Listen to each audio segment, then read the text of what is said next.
If you're watching this on your daily commute, you'd be forgiven for feeling less than enthusiastic about trains. But as hard as it is to imagine, before the advent of commuter rail, people faced a lot more peril than indefinite delays, expensive fares, and getting to know the intimate notes of strangers' body odours. The world's first purpose-built passenger railway opened in 1830 and ran between Liverpool and Manchester. Prior to that, if you wanted to travel between the two, you would either have to spend 12 hours meandering along the canals, which wasn't so bad if you were willing to shut your eyes and pretend you were in Venice, or you could risk a 3-hour bone-jolting stagecoach ride down narrow winding roads and keeping everything crossed that you wouldn't crash. The new trains reached speeds of up to 35 miles per hour. While some thrill-seeking passengers treated the experience like a day at Alton Towers, others were terrified by the speed.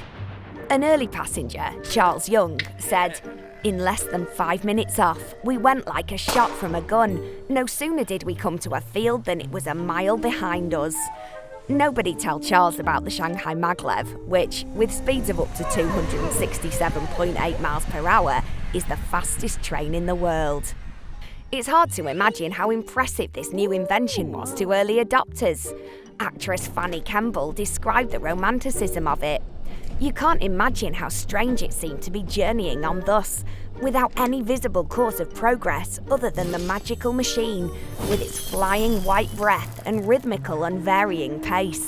You might find it comforting that one thing that hasn't changed is that the railway company underestimated the demand for their magical machine.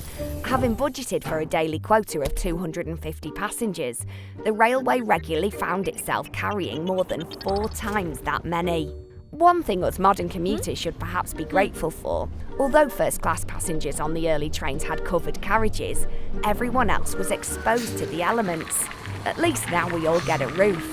We can also count ourselves lucky to have official stops and platforms.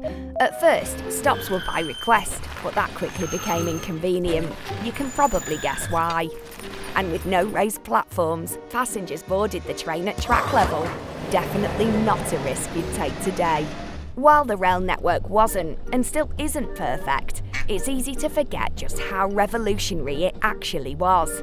The easy journey between Manchester and Liverpool meant people could more effectively meet and do business, had new opportunities for leisure, and maybe even to find love.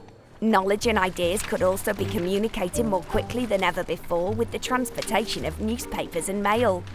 As the rail network grew, more accurate timekeeping was needed to keep travellers on track.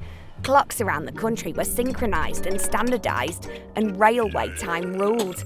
This ensured that 6 o'clock in Oxford was the same as in Crewe and Barrow. So, whether you love or hate rail travel, there's no denying that life in the UK today would be unimaginable without it. And the next time you got your nose in someone's armpit, think back to a time when commuter rail was an exciting, magical, and even terrifying new technology. You might just see it in a whole new light.